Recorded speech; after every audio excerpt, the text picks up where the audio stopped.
হয় আলু লাগাবার জন্য স্বল্প সময় পাওয়া যায়, অর্থাৎ বেশি আমরা সময় পাই না।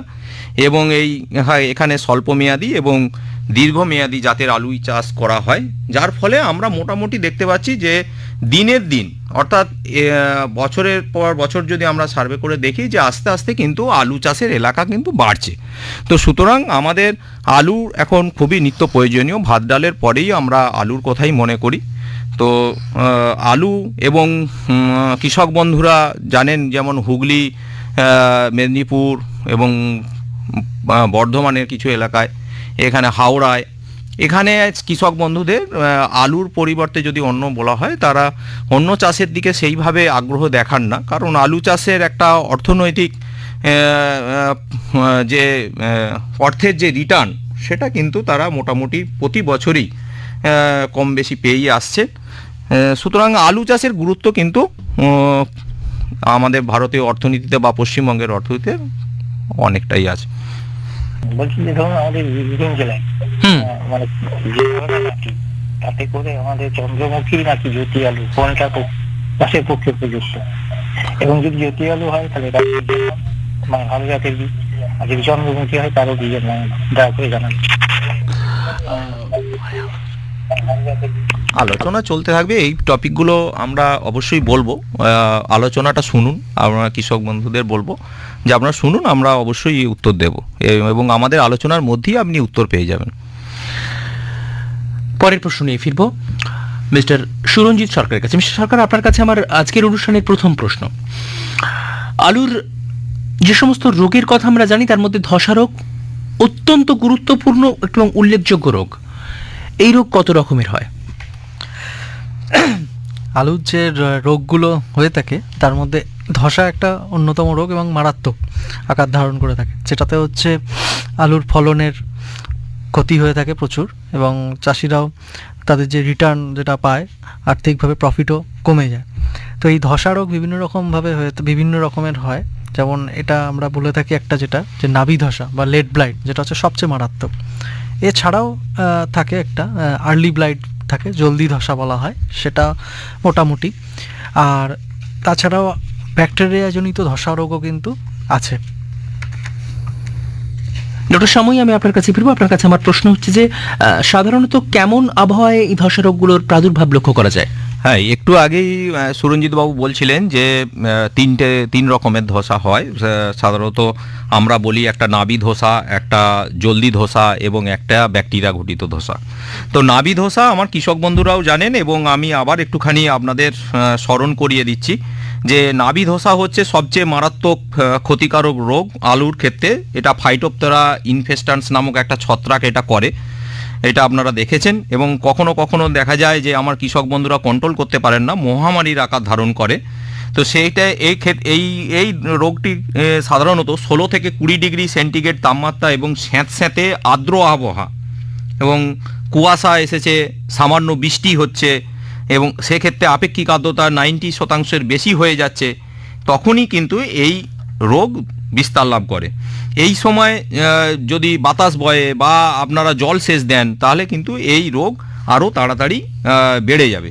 তো এর কারণ হচ্ছে যে ওই ছত্রাকটার যে জুস স্পোরগুলো থাকে সেগুলো ওই জলের সঙ্গে এক জায়গা থেকে অন্য জায়গায় চলে যাবে এবং যার ফলে এই রোগটার প্রাদুর্ভাব বেড়ে যাবে। এবং এমনকি যদি খুব বেশি আক্রমণ হয় তাহলে মাটির ভিতরে যে আলু রয়েছে সেখানেও কিন্তু জীবাণুটা চলে যাবে।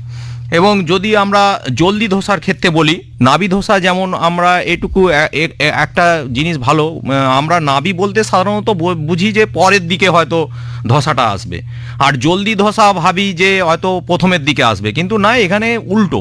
নাভি ধসা সবসময় প্রথমে আসে আর জলদি ধসা আলুর বয়সকালের শেষের দিকে আসে। অর্থাৎ দেখবেন যখন আমাদের তাপমাত্রা অর্থাৎ পরিবেশের তাপমাত্রা আস্তে আস্তে বাড়তে থাকবে তখনই কিন্তু এই জলদি ধসাটা আসে। তো সুতরাং নাভি ধসা আর জলদি ধসা চাষিদের মধ্যে চাষিরা যাতে গুলিয়ে ফেলতে না পারে, তো এই জন্য বলবো যখন দেখবেন তাপমাত্রা বাড়ছে 17 থেকে 25 ডিগ্রি সেন্টিগ্রেড হয়ে গেছে এবং আপেক্ষিক আর্দ্রতা 75% মতো হয়ে গেছে, তখন দেখবেন গাছ দুর্বল হয়ে যাচ্ছে। দুর্বল গাছের নিচের দিকে পাতায় বাদামি রঙের দাগ দেখতে পাওয়া যাবে। এই তখনই এই রোগটা হয় এবং শুষ্ক আর্দ্র আবহাওয়াতে জলদি ধসাটা হয়। আর ব্যাকটেরিয়া গঠিত যে ধসা, এটা কিন্তু আলু হারভেস্ট করার পর, অর্থাৎ আলু তুলে নেওয়ার পরই কিন্তু হয়। এবং আমরা যখন গুদামজাত করতে যাই তখনই এই ধরুন আঘাত লাগলো, তাহলে চোখে হয়তো আঘাত লাগলো, সেক্ষেত্রে বা ঘর্ষণের ফলে কোনো জায়গায় ছাল উঠে গেল, এই রোগটা কিন্তু হতে পারে, কারণ চোখগুলো পচে যাওয়াটাই তো ব্যাকটেরিয়াল ধসা। তো এটা সাধারণত আলু উঠে যাওয়ার পরেই আমাদের সাবধানতার অভাবেই এগুলো হয়। এটা আবহাওয়ার ভিত্তিতে সেরকম হয় না, কিন্তু জলদি ধসা আর নাবি ধসা আবহাওয়ার জন্য হয়।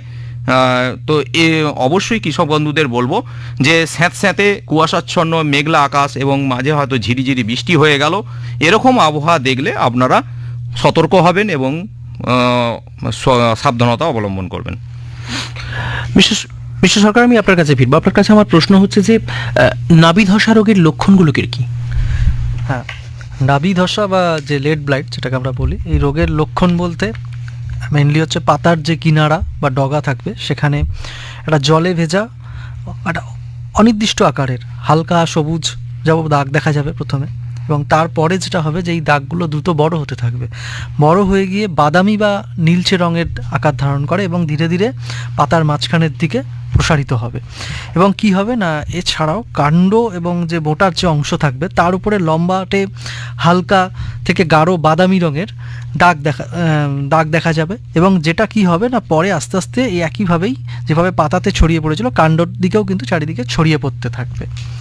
এবং ওই আক্রান্ত যে অংশগুলো থাকবে সেখানে কিন্তু কাণ্ড বা যে বোটাটা থাকবে সেটা নুয়ে পড়বে, এবং অনুকূল আবহাওয়া যেটা আগেই বলেছেন, তো সেই অনুকূল আবহাওয়া যদি এসে যায় তো সেক্ষেত্রে কিন্তু এই আক্রান্ত পাতাগুলি পচতে শুরু করবে এবং পচে গিয়ে তার থেকে দুর্গন্ধ বেরোবে, এবং সেই সঙ্গে পাতার মোটা এবং কাণ্ড যে পোর্শনটা থাকবে সেগুলো কালো হয়ে যাবে, এবং গোটা ক্ষেতটাকে কালচে ধসাতে মানে কালো রঙের একটা মনে হবে যে কালচে ধসাতে ভরে গেছে।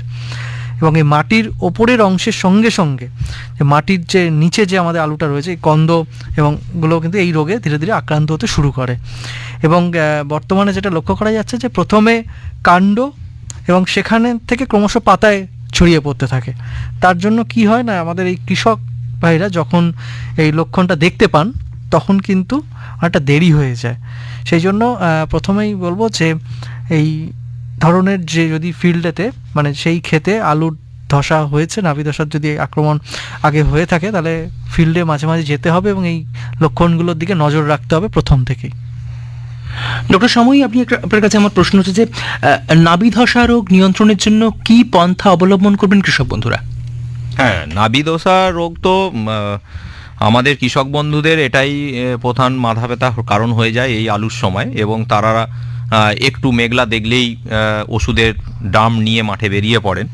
তো আমি বলবো যে প্রথম থেকেই আপনাদের একটু সাবধানতা অবলম্বন করতে হবে। আমাদের অনেক কৃষক বন্ধুরাই হয়তো সেটা করে উঠতে পারেন না। তো আমি বলবো যে অবশ্যই বীজটাকে শোধন করবেন, এবং সেটা কি দিয়ে শোধন করবেন সেটা আমরা একটু পরে বলে দিচ্ছি। তো বীজ শোধন অবশ্যই করবেন, কারণ একটা শিশুকে টিকা দেয়া যেমন হয় তেমনি বীজ শোধনও করবেন। কারণ একটু আগেই আমি বলেছি যে যদি রোগের আক্রমণ খুব বেশি হয় তাহলে কন্দেতেও কিন্তু মানে আলুতেও এই রোগের জীবাণুটা চলে যায়। তো সেক্ষেত্রে বীজটাকে শোধন করে যদি আপনারা বসান তাহলে আপনারা অনেকটা কন্ট্রোল করতে পারবেন। আর একটা জিনিস, যদি ধসা হয়ে যায় তারপরে দেখবেন সেকেন্ডারি ইনফেকশন হিসাবে ব্যাকটেরিয়ার আক্রমণও হয়ে যায়, যেটাকে আপনারা বলেন যে ডাঁটা পচা লেগে গেল। তো ডাঁটা পচা কিন্তু সেখানে যেমন ফাঙ্গাস রয়েছে মানে ছত্রাক রয়েছে তেমনি ব্যাকটেরিয়ারও আক্রমণ হয়। তাই মাটিটাকেও আপনারা শোধন করবেন, অবশ্যই চুন বা ডলোমাইট দিয়ে তার আগে শোধন করে নেবেন। এছাড়াও যে জাতগুলো আপনারা ব্যবহার করেন, অনেকেই আমরা তো ফলনের দিকে ছুটি যে বেশি ফলন পাওয়া যাবে এরকম জাত ব্যবহার করব, কিন্তু মাথায় রাখতে হবে যে কিছু এই যে ধসা প্রতিরোধী জাত আছে সেইগুলো আমাদেরকে চাষ করতে হবে। হয়তো ভাবছেন যে একটু হয়তো ফলন কম হবে, যেমন আমরা দেখতে পাচ্ছি আস্তে আস্তে জ্যোতি চাষের এলাকা কমে যাচ্ছে, আর নিত্য নতুন হাই মানে উচ্চ ফলনশীল যেহেতু বীজ চলে আসছে তা আপনারা সেইটার দিকে ঝুঁকছেন। কিন্তু মাথায় রাখবেন প্রতিরোধী জাত হিসাবে কিন্তু কুবরি জ্যোতি এক নম্বরে আছে। অর্থাৎ খুপরি জ্যোতি, খুপরি চিপসোনা, খুপরি বাদশা, খুপরি অলংকার, খুপরি সুতলেজ, এই সব জাতগুলোর চাষ আপনারা করতে পারেন, তাহলে কিন্তু ধসার প্রবণতা খুব কম হবে। যেটা একটু আগে আমি বললাম যে বীজ শোধন অবশ্যই করবেন। অনেক কৃষক বন্ধুরা এটা অনীহায় করেন না, শুধু আলু বীজ কাটার পর বা গোটা আলু হয়তো একটুখানি জলের ছিটা দিয়েই আপনারা বসিয়ে দিলেন, তো এটা কিন্তু বীজ শোধন হলো না। অবশ্যই ওষুধ মেশাবেন, ওষুধ মেশিয়ে বীজ শোধন করবেন। সেখানে কার্বেন্ডাজিম ম্যানকোজেব আছে অথবা টাইকোডার্মা ভিরিডি আছে, সেইগুলো দিয়ে আপনারা বীজ শোধন করে তারপর আপনারা বসাবেন। এছাড়া ক্ষেত যদি রোগাক্রান্ত হয়, যখনই দেখবেন যে ধসা আসছে, তখন আপনাদেরকে রিকোয়েস্ট করব যে আপনারা ইউরিয়া সার মানে প্রয়োগ করবেন না।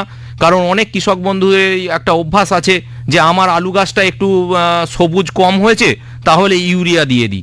ইউরিয়া দিয়ে দিলে কিন্তু আপনার ধসা রোগ আরও বেড়ে যাবে। তাই আপনাদের কাছে অনুরোধ, ইউরিয়া সার বেশি প্রয়োগ করবেন না, এবং যেই সময় ধসা হবে আপনারা সেচ বন্ধ করে দিন। যতক্ষণ না আলু গাছ ঝোমার অবস্থায় আসছে ততক্ষণ আপনারা সেচ দেবেন না। অনেকের ধারণা হতে পারে যদি সেচ না দেওয়া হয় তাহলে আলু বাড়বে না, সেটা যেমন ঠিক, আপনার গাছটা যদি ধসায় শেষ হয়ে যায় তাহলে কোনো আলুই বাড়বে না। তাই আপনাদের বলবো, যদি ধসা আসতে শুরু করে তাহলে সেচ দেওয়া বন্ধ করে দিন, এবং সেচ দিলেও অল্প পরিমাণ দেবেন। কখন দেবেন? যখন দেখবেন গাছ একদম ঝোমার অবস্থায় আসছে, সেই সময় আপনারা অল্প জল দিয়ে সেচ দেবেন। আক্রান্ত জমির যে ফসল, এই তোলার আগে মাটির উপরের কাণ্ডগুলিকে কেটে ফেলতে হবে। আমরা বলি যে এটাকে ইংরাজিতে ডিহামিং বলা হয়, অর্থাৎ মাটির উপরের কাণ্ড মানে গাছ, যেটা আলু খোলার সময় আমরা দেখেছি হুগলির বা হাওড়া বিভিন্ন এলাকায় চাষিদের একটা প্র্যাকটিস আছে যে আলু খোলার সময় তারা ওই গাছগুলোকে উবড়ে দেয় বা কেটে দেয়, তবেই আলুটাকে তারা ভালোভাবে খুলতে পারে। তাই এইটা বলবো যে অন্তত হারভেস্টিংয়ের অর্থাৎ আলু খোলার 15-20 দিন আগে যদি আপনারা ওই গাছগুলোকে কেটে দেন, তাহলে নাবি ধসার জীবাণুটা আর আপনার কন্দে যাবে না, অর্থাৎ আলুর মধ্যে যাবে না। পরের বছর আপনারা আবার ভালোভাবে ওই বীজ নিয়ে আলু ফলাতে পারবেন। ডক্টর সরকার, আমি আপনার কাছে ফিরবো। আপনার কাছে আমার প্রশ্ন হচ্ছে যে নাবি ধসা রোগ প্রতিকার করার জন্য ওষুধের স্প্রে কিভাবে করবেন কৃষক বন্ধুরা তাদের জমিতে? হ্যাঁ, অবশ্যই।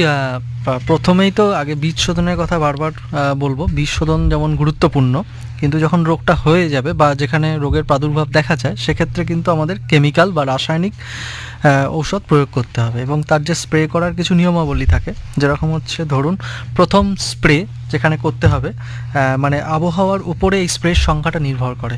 ধরুন কোনো ক্ষেত্রে যদি প্রতিকূল আবহাওয়া থাকে তাহলে আমাদের স্প্রের সংখ্যা বাড়াতে হতে পারে, 8 থেকে 10টা পর্যন্ত করতে হতে পারে। আর যদি অনুকূল থাকে তাহলে 3 থেকে 4টে স্প্রেই যথেষ্ট থাকে। এবং যে ওষুধ বা এই যে প্রোটোকল আমরা আলোচনা করব এখন, সেখানে মাথায় রাখবেন যে ওষুধ স্প্রে করার সময় আমরা একটি স্টিকার, আঠা বা ডিটারজেন্ট কিছু একটা অ্যাড করে তবেই কিন্তু স্প্রে করব। এবং স্প্রের টাইমিং হিসাবে আমরা মাথায় রাখবো যে সকালের দিকে স্প্রে হবে, আর নাহলে বিকালে পরে 3টের পরের দিকে স্প্রেটা করব। ঠিক আছে? তো ফার্স্ট যেটা বলবো যে ফার্স্টে আলু বসানোর ঠিক 20 থেকে 25 দিনের মধ্যে প্রথম স্প্রে করাটা খুব জরুরি। এবং সেক্ষেত্রে আমরা বাজারে দেখব যে কপার অক্সিক্লোরাইড যে ওষুধ পাওয়া যায়, সেখানে ব্লাইটক্স বা ব্লু কপার এইসব নামে পাওয়া যায় দেখবেন, বা টপগান, সেখানে 4 গ্রাম প্রতি লিটার জলে দিয়ে এটা স্প্রে করলে কিন্তু এই গাছের পাতা বা মাটি সংলগ্ন অংশে যদি কোনো মাইসেলিয়াম বা অনুসূত্র বা জুসপোরগুলো থাকে, সেগুলো কিন্তু এরা মেরে ফেলবে প্রথমের দিকেই। আর অথবা কপার অক্সিক্লোরাইড ছাড়াও কপার হাইড্রক্সাইডও আমরা প্রয়োগ করতে পারি। সেক্ষেত্রে 3 গ্রাম প্রতি লিটার জল থাকবে ডোজ, আর অক্সিক্লোরাইডের ক্ষেত্রে 4 গ্রাম প্রতি লিটার জল থাকবে। আর দুটো ক্ষেত্রেই হচ্ছে 2.5 থেকে আপনার 3 গ্রাম যে ওষুধ তৈরি করতে হবে, এবং 1 বিঘা জমিতে স্প্রে করার জন্য লাগবে। এবং গোড়ার অংশ সবসময়, যেহেতু আমাদের নাবি ধসার যে আক্রমণ যে গোড়ার দিকে বেশি হয়, তা গোড়ার দিকের পাতা যেন ভিজিয়ে আমাদের কিন্তু স্প্রে করলে ভালো পাওয়া যাবে। এরপর দেখতে হবে যে এই স্প্রে করার পরে আমাদের লক্ষ্য রাখতে হবে ফিল্ডকে। যদি দেখা যায় সেকেন্ড স্প্রে দরকার পড়ে, তাহলে সেক্ষেত্রে আমরা 30 থেকে 35 দিনের মাথায় যাব। আবার 30 থেকে 35 দিনের মাথায় আলু গাছ যখন দেখা যাবে যে মোটামুটি 6 থেকে 8 ইঞ্চি 9 ইঞ্চি এরকম হয়ে গেছে, তখন সেক্ষেত্রে আমরা ম্যানকোজেব 75% WB, যেটা মানে বাজারে খুবই কমন নামে পাওয়া যায়, ডাইথেন M45, ইন্দোফিল M45 বা ইউথেন 45, টাটা M45, বিভিন্ন নামে দেখবেন এটা খুব প্রচলিত এটা এটা পাওয়া যায়। তখন সেটা দিয়ে আমরা 2.5 গ্রাম প্রতি লিটার জলে দিয়ে এটাকে স্প্রে করব, এবং এক্ষেত্রে কিন্তু 3 থেকে 3.5 গ্রাম ওষুধ ইউজ করতে হবে, ব্যবহার করতে হবে এক বিঘা স্প্রে করার জন্য। এবং এর ক্ষেত্রে এই ওষুধটিও কিন্তু অ্যাকচুয়ালি মানে যে স্পর্শজনিত ক্রিয়ার মাধ্যমে পাতা এবং গোড়ার দিকে যে ছত্রাকগুলো থাকবে সেগুলোকে ধ্বংস করে দেবে। এরপর যদি দেখা যায় তাতেও যদি আমরা কন্ট্রোল হচ্ছে না, যদি প্রাদুর্ভাব দেখা যাচ্ছে, তো সেক্ষেত্রে আমরা তৃতীয় স্প্রের দিকে যাব 40 থেকে 50 দিনের মাথায়। মোটামুটি আমরা যে অ্যাভারেজটা দেখতে পাচ্ছি যে 10 দিন এর একটা ইন্টারভালে গিয়ে, তো সেক্ষেত্রে আমরা তখন কিন্তু জিনেপ যে ওষুধ আছে ইন্দোফিল Z78 সেটা আমরা প্রয়োগ করব, এবং 2.5 গ্রাম প্রতি লিটার জলে এবং 4 ড্রাম জল আমরা লাগবে 1 বিঘা স্প্রে করার জন্য। এক্ষেত্রেও ওই একই, ওটাও মানে স্পর্শজনিত ক্রিয়ার মাধ্যমেই কাজ করে থাকে। আর তারপরেও যদি দেখা যায় যে প্রকোপ আরও বাড়ার মুখে আছে, যে তখন সেক্ষেত্রে আমরা 50 থেকে 55 দিনের মাথায় কিন্তু চতুর্থ স্প্রে করতে হবে। এবং সেক্ষেত্রে আমাদের কমন যে এখন খুব প্রচলিত আমাদের ডিপার্টমেন্টগুলো থেকেও দেখবেন, কৃষি দপ্তরের ব্লকের অফিসগুলো থেকেও দেওয়া হয়ে থাকে চাষি ভাইদের, মেটালাক্সিল ম্যানকোজেব। এটা রিডোমিল বা ইউনিলাক্স, ম্যাটকো এই বিভিন্ন নামে বাজারে পাওয়া যায়। অথবা এটা যদি মেটালাক্সিল ম্যানকোজেবের মিশ্রণ আমরা প্রয়োগ করতে পারি, তাহলে এক্ষেত্রে 2.5 গ্রাম প্রতি লিটার জল হবে এবং 4 থেকে 5 গ্রাম ওষুধ লাগবে 1 বিঘা স্প্রে করার জন্য। অথবা নাহলে সাইমক্সানিল অথবা ম্যানকোজেবের যে কম্বিনেশন আছে সেটা দেবেন। এটা মক্সিমেট বা কার্জেট নামে বাজারে পাওয়া যায়। একই ডোজ রয়েছে, 2.5 গ্রাম প্রতি লিটার জল এবং একই 4 থেকে 5 গ্রাম লাগবে। তারপরেও যদি মারাত্মক আকার থাকে তা সেক্ষেত্রে কিন্তু তখন আমাদের 5th স্প্রের কথা ভাবতে হয়। তো সেক্ষেত্রে 60 থেকে 65 দিনের মাথায় গিয়ে আমরা গাছের মোটামুটি হাইট তখন অনেকটা হয়ে যায়, প্রায় 1.5-2 ফুট মতন হাইট থাকে। সেক্ষেত্রে আমরা তখন কিন্তু অ্যাক্রোব্যাট নামে বাজারে একটা ওষুধ পাওয়া যায়, অ্যাক্রোব্যাট গ্রিফাট, ডাইমিথোমর্ফ যে ওষুধ, সেক্ষেত্রে কিন্তু 0.75 গ্রাম প্রতি লিটার জলে গুলে এই ওষুধ প্রয়োগ করতে হবে তখন। অথবা যেটা দেওয়া যায় এছাড়া যে এই ফেনামিডন ম্যানকোজেবের একটা মিশ্রণ প্রয়োগ করা যেতে পারে 1.5 থেকে 2 গ্রাম প্রতি লিটার জলে দিয়ে। আর সবশেষে আবার ওই যেটা 6 স্প্রের কথা আমরা বলে থাকি, যদি এক্সট্রা আবহাওয়ার উপর নির্ভর করে আরও বাড়াতে হয়, তখন গাছের যদি হাইট মোটামুটি দেখবেন 70 থেকে 75 দিনের মাথায় তখন 2 থেকে 2.5 ইঞ্চি মতন, এই 2.5 ফুট মতন হাইট হয়ে যায়। সেক্ষেত্রে আবার ওই ম্যানকোজেব যেটা আমরা সেকেন্ড স্প্রের সময় দিয়েছিলাম সেই ওষুধ আরেকবার মানে যদি আমরা স্প্রে করতে পারি, তাহলে কিন্তু মোটামুটি এই রোগটাকে, এই নাভি ধসা যেটা সবচেয়ে মারাত্মক রোগ, এটাকে কিন্তু আমরা অনেকাংশেই দমন করতে সক্ষম হব। আমরা আলোচনায় ফিরবো। ওখানেই বলি হ্যাঁ, যেটা সুরঞ্জিত বাবু একটু আগে বললেন যে এই যে চাষিরা অ্যাক্রোব্যাট প্রয়োগ করে, চাষিরা কিন্তু জানেন যে খুব যদি ধসা লেগে যায় তারা অ্যাক্রোব্যাটের দিকে ছোটেন, যতই দাম হোক তারা কেনেন। তো আমি বলবো অ্যাক্রোব্যাট তার সঙ্গে কিন্তু ম্যানকোজেবটা অবশ্যই মিক্স করবেন, যেটা সুরঞ্জিত বাবু একটু আগে বললেন যে এখানে একটু আগে আরেকটা ওষুধের নাম বলেছেন যেখানে ম্যানকোজেব যুক্ত করতে বলেছেন, ফেনামিডন প্লাস ম্যানকোজেব। তো এক্ষেত্রেও অ্যাক্রোব্যাটের সঙ্গে অবশ্যই ম্যানকোজেব যুক্ত করবেন, কারণ তাহলে রেজাল্টটা ভালো। কাছে ফিরবো। আপনার কাছে আমার প্রশ্ন হচ্ছে যে রাসায়নিক ব্যবহার ছাড়া নাভি ধসা রোগ নিয়ন্ত্রণ করার জন্য আর কি পন্থা অবলম্বন করতে পারেন কৃষক বন্ধুরা? হ্যাঁ, আমি যেটা প্রথমেই বলছিলাম যে নাভি ধসা রোগ যাতে না আসে তার জন্য যেরকম জাতের বলেছি, মাটিটাকে শোধন করতে বলেছি, এবং এক কৃষক বন্ধু বীরভূম থেকে ফোন করেছিলেন যে কি কি জাত তারা ব্যবহার করবেন। তো সেখানে ওই জাতে মানে আমরা অবশ্যই বলবো নাভি ধসা সহনশীল জাতগুলো খুপরি জ্যোতি, খুপরি পোকরাজ, তারপরে খুপরি অলংকার, এই সব জাতগুলোই কিন্তু আপনারা ব্যবহার করবেন। এবং আমরা রাসায়নিক দমন পরের দিকে যাই, কারণ প্রথম থেকেই যদি রাসায়নিক দমনের দিকে যাই তাহলে কিন্তু আমাদের একটা দূষণের ব্যাপার থাকে। তাই রাসায়নিক ব্যবহার ছাড়াও আমরা কিন্তু এটাকে অনেকটা কন্ট্রোলে আনতে পারি, যেটাকে ফ্লুরোসেন্স আর টাইকোডার্মা ভিরিডি সাধারণত ক্ষতিকারক ছত্রাকগুলোকে মেরে দেবে। তো এইটাকে নিয়ে যদি আমরা 1 বিঘা জমিতে ছড়িয়ে দিই তাহলে দেখবেন যে আমরা অনেকটা এই ধসা রোগের জীবাণুগুলোকে ধ্বংস করতে পারবো। এটা কোনো রাসায়নিক বিষ নয়। এবং কৃষক ভাইদের মাথায় রাখতে হবে যে এইটা ছড়ানোর 7 দিন পরে আপনাকে কোনো সার বা রাসায়নিক কীটনাশক ব্যবহার করতে হবে। যদি আপনি 7 দিনের মধ্যে করেন তাহলে কিন্তু এই জীবাণুগুলো মরে যাবে। আবার এটাও মাথায় রাখতে হবে আপনি 7 দিন আগে ওই কোনো রাসায়নিক সার বা কীটনাশক প্রয়োগ করেছেন কিনা, কারণ 7 দিনের গ্যাপ থাকতে হবে এই জীবাণুযুক্ত ওষুধটা প্রয়োগ করার ক্ষেত্রে। এবং আলু চাষের সময় দেখতে হবে যে সেচের জলের মধ্যে আমরা যদি তুঁতের পুডলি, অনেক সময় আমরা কি করি আলুতে যে সেচ দিই নালা দিয়ে যে জল যায় সেখানে যদি আমরা তুঁতের পুডলি দিয়ে দিই তাহলে ওই পুডলিতে যে তুঁতে রয়েছে মানে কোপার সালফেট সেটা জলের সঙ্গে মিশে গিয়ে আস্তে আস্তে বিভিন্ন জায়গায় ছড়িয়ে পড়বে এবং আমাদের ইয়েটাকে অর্থাৎ আলু ধসা রোগটাকে অনেকটা কন্ট্রোল করতে পারবো।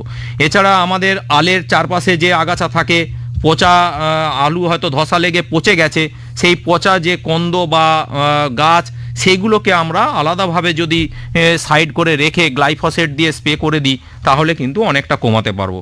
এবং সর্বোপরি কৃষক ভাইদের বলবো যে সুষম সার প্রয়োগ করবেন, কারণ কৃষক ভাইরা আমরা দেখেছি যে বেশিরভাগ সময় ইউরিয়া প্রচুর প্রয়োগ করেন, কারণ যদি 10-26 দিয়ে আপনারা চাষ করেন তাহলে 3টে সময়ে আপনারা ইউরিয়া প্রয়োগ করতে পারেন, টোটাল 55 কেজি ইউরিয়া প্রয়োগ করতে পারেন, তার বেশি কিন্তু করবেন না, 55 কেজি করতে পারেন। আর যদি বলেন যে না ইউরিয়া সিঙ্গেল সুপার ফসফেট আর পটাশ দিয়ে আমরা চাষ করব তাহলে 60 কেজি মতো ইউরিয়া দিতে পারেন। মূল সার হিসাবে 15 কেজি আপনারা ইউরিয়া দেবেন, আর 20 থেকে 22 দিনে যখন চাপান দেবেন অর্থাৎ মাটি দেবেন, যখন ভেলি তৈরি করবেন তখন 20 কেজি দেবেন, আর শেষ চাপানে অর্থাৎ 40 থেকে 42 দিনে আপনারা 20 কেজি দেবেন। কারণ বেশি ইউরিয়া সার দিলেই কিন্তু আপনাদের এই ধসার প্রবণতাটা বাড়বে, কারণ গাছ সবুজ হয়ে যাবে, এই জিনিসটা কিন্তু আপনাদের মাথায় রাখতে হবে। আর এটাই আমার মুখ্য পরামর্শ, আপনারা ঠিকভাবে চাষ করুন, সুষম সার প্রয়োগ করুন, দেখবেন সেরকম কোনো প্রবলেম হবে না। আলুর জমিতে সাধারণত কোন পন্থা অবলম্বন করে কৃষক বন্ধুরা বীজ শোধন করবেন? হ্যাঁ, অলরেডি আগেই বলা হয়েছে যে বীজ শোধন তো যেমন আমাদের শিশুদের যেমন ভ্যাকসিন বা টিকাকরণ করি, তেমন এই নাভি ধসা রোগ বা যেটা নিয়ে আমরা আলোচনা করছি এর মেন প্রতিরোধ করার জন্য আমাদের বীজ শোধন কিন্তু একদম খুবই গুরুত্বপূর্ণ। কারণ এটা যেহেতু বীজবাহিত একটা বেশিরভাগ রোগগুলোই বীজ থেকে সংক্রমিত হয়, তো সেই কারণে বীজ দিয়ে কিন্তু অবশ্যই বীজটাকে শোধন করে নিতে হবে। এবং খেয়াল রাখতে হবে এই শোধনের ক্ষেত্রে যে কমন নিয়মগুলো আছে, যে মাটির বড় গামলা বা কাঠের পাত্রে করাটাই বাঞ্ছনীয় হবে, এবং বীজ শোধনের পর সেই বীজ কন্দগুলোকে শুকিয়ে নিতে হবে, এবং পারলে 1 রাত শুকাতে পারলে আরও বেশি ভালো হবে। তো যেটা মেনলি বলার যে রাসায়নিক দিয়েই সাধারণত করা হয়ে থাকে। ম্যানকোজেব 75% WP যেটা থাকে আমাদের ইন্দোফিল M45 বা ডাইথেন M45 2.5 গ্রাম প্রতি লিটার জলে দিয়ে মানে 10 মিনিট মিনিমাম শোধনের যে সময় সে 10 মিনিট মিনিমাম ভিজিয়ে রাখতে হবে। তো এটা করলে কিন্তু আমাদের ছত্রাক জাতীয় যে রোগগুলো এটা আমরা পরের দিকে অনেকটা প্রতিরোধ ক্ষমতা গড়ে উঠবে। এছাড়া থাকবে ম্যাটালাক্সিল ম্যানকোজেব দিয়ে করা যায়, সেক্ষেত্রে ওই যে রিডোমিল বা ম্যাটকো যে ওষুধগুলো আছে সেগুলো দিয়ে আমরা 2.5 গ্রাম প্রতি লিটার জলে দিয়ে শোধন করতে পারি। তো এক্ষেত্রে শোধনের সময় মাত্র একটু কম লাগে, 5 থেকে 10 মিনিটের মধ্যে হয়ে যায়। আর তাছাড়া যেটা আমাদের গৌতমবাবু বলেছেন যে ব্যাকটেরিয়াজনিত ধসার ক্ষেত্রে যেহেতু ওটাও পরের দিকে আসতে পারে, তো সেক্ষেত্রে স্ট্রেপ্টোমাইসিন সালফেট বা টেট্রাসাইক্লিন হাইড্রোক্লোরাইডের ইউজ বা ব্যবহার আমরা করতে পারি। সেক্ষেত্রে 1 গ্রাম প্রতি লিটার জলে দিয়ে 4-5 মিনিটের ভিজিয়ে আমরা শোধন করতে পারি। তো সেক্ষেত্রে ব্যাকটেরিয়াজনিত যদি কোনো রোগ থাকে সেগুলো আমরা কিন্তু প্রতিরোধ ক্ষমতা করে উঠবে। ডক্টর স্বামী, আমি আপনার কাছে আমার প্রশ্ন হচ্ছে যে জলদি ধসা রোগের লক্ষণ কিভাবে বুঝতে পারবেন কৃষক বন্ধুরা? জলদি ধসা রোগের লক্ষণ আমি একটু আগেও বলেছিলাম যে যখন আবহাওয়ার ক্ষেত্রে আমরা দেখব যখন টেম্পারেচার একটু বাড়বে অর্থাৎ তাপমাত্রা একটু বাড়বে, আমরা তখনই ধরে নেব যে জলদি ধসা আসতে পারে। জলদি ধসাটা কীরকমভাবে হবে, যে গাছের পাতার নিচের দিকে দেখবেন ছড়িয়ে ছিটিয়ে হালকা বাদামি দাগ দেখা যাবে, আর উপরের দিকে পাতায় যে দাগটা দেখা যাবে সেই দাগটাকে ঘিরে হলুদ আভা থাকবে, এবং অনেকগুলো রিংয়ের মতো জিনিস থাকবে, যেটাকে টার্গেট বোর্ড, অর্থাৎ যদি আমরা শ্যুট করি সেই শ্যুটের যে টার্গেট বোর্ড থাকে অর্থাৎ সেরকম পাতাগুলো দেখাবে, এবং ওই কালো অংশগুলো আস্তে আস্তে শুকিয়ে যাবে এবং পাতাটা গুটিয়ে যাবে। কৃষক বন্ধুরা অনেক সময় ভাবেন, চিন্তায় পড়ে যান যে পাতাগুলো গুটিয়ে গেল কেন। তো এই রোগটা আসলে এবং পরের দিকে আসলে এই কালো হয়ে শুকিয়ে যায় এবং পাতাগুলো উপরের দিকে গুটিয়ে যায়। যদি এইরকম টেম্পারেচার আস্তে আস্তে বাড়তে থাকে তাহলে দেখা যাবে এই রোগটা আস্তে আস্তে দ্রুত ছড়িয়ে পড়বে।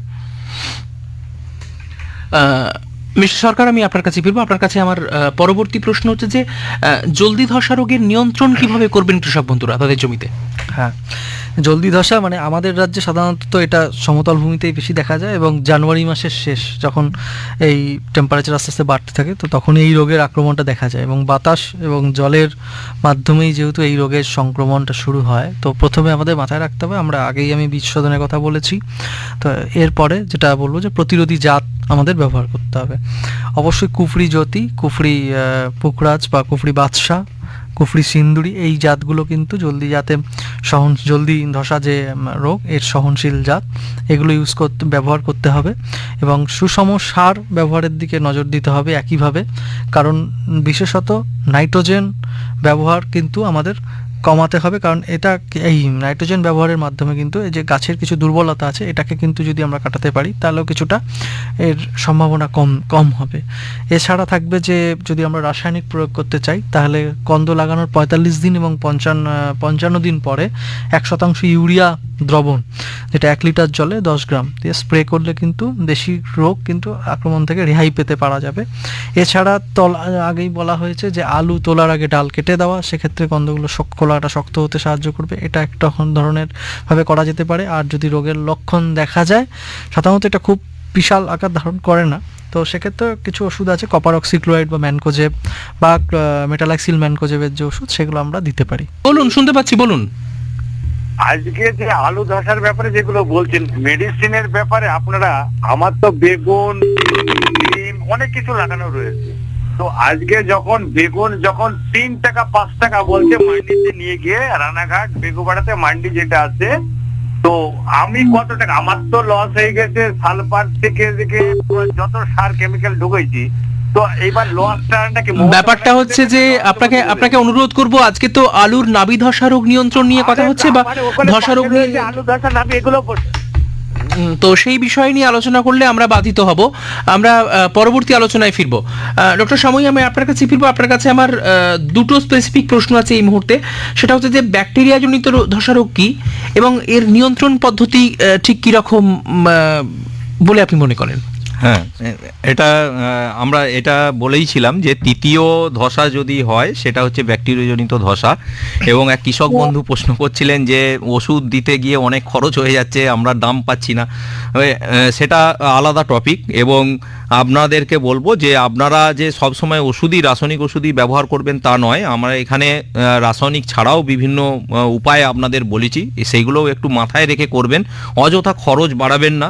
আমরা কি দেখি যে পাশের জমির এক কৃষক ওষুধ দিচ্ছে, তো আমিও কৃষক ওষুধ দিতে চলে গেলাম। আপনি আগে দেখুন আপনার জমিতে হয়েছে কিনা, সুতরাং খরচ বাড়াবেন না। তো আমি মূল ইয়েতে আসি, ব্যাকটেরিয়াজনিত ধসা কি? ব্যাকটেরিয়াজনিত ধসা এটা সাধারণত আলুর গায়ে ফুটকি বা যে নাভি অংশ, সেখানে দেখা যায় জলের মতো একটা ভেজা দাগ হয়, এবং সেটা নরম হয়ে বসে যায়, এবং পুরো দেখা যায় যে আলুটা পুরো পচে যাচ্ছে। এটা যদি আমরা মাঠে দেখি তাহলে এই রোগকে কালো অবস্থায় দেখা যায়, এবং মাটির উপরে যখন গাছের কাণ্ড বাদামি কালো বা উজ্জ্বল কালো রঙের হয়, তাহলে সেক্ষেত্রে আমরা বলি যে এটা ব্যাকটেরিয়াজনিত ধসা রোগ। এটা মাটি এবং সাধারণত বীজবাহিত হয়, বীজটাকে শোধন করা খুবই দরকার। এবং গুদামজাত যখন করতে যাই তখনও যদি আমাদের এই আলুগুলো আঘাত লাগে তাহলেও দেখা যায় যে এই রোগটা হয়। তাই আমি বলবো যে নিয়ন্ত্রণ হিসাবে অবশ্যই আলু তোলার সময় জমিতে একটু অল্প রস রাখবেন। অনেক সময় কৃষক বন্ধুরা মানে আলু তোলার সুবিধার্থে প্রথমে সেচ দিয়ে দেন, দিয়ে তার পরের দিনই বা একদিন পরেই আলু তোলেন। আপনাদেরকে অনুরোধ করব সেটা করবেন না, কারণ যাতে কম রস থাকে সেটা খেয়াল রাখবেন, এবং কন্দ যাতে কোনোভাবে আঘাত না লাগে সেটা দেখতে হবে। কারণ আপনারাই দেখেছেন যে কন্দটাকে যদি একটু আঘাত লাগে তাহলে ছাল ছেড়ে যায় সেক্ষেত্রে এই রোগের প্রাদুর্ভাব হতে পারে। এবং জমি অবশ্যই শোধন করতে হবে। 6 কেজি ব্লিচিং পাউডার আপনারা একর প্রতি, অর্থাৎ 3 বিঘা জমিতে 6 কেজি ব্লিচিং পাউডার আপনারা প্রয়োগ করে মাটিটাকে শোধন করে নেবেন। এবং যখন আলু বসাবেন তখন 100 ppm স্টেপটোসাইক্লিন দ্রবণে 10 মিনিট ভিজিয়ে রাখতে হবে। এবং বীজগুলোকে আপনাদের বলবো গোটা, যদি ছোট বীজ হয় তাহলে সেগুলোকে গোটা আলু হিসাবেই ব্যবহার করুন।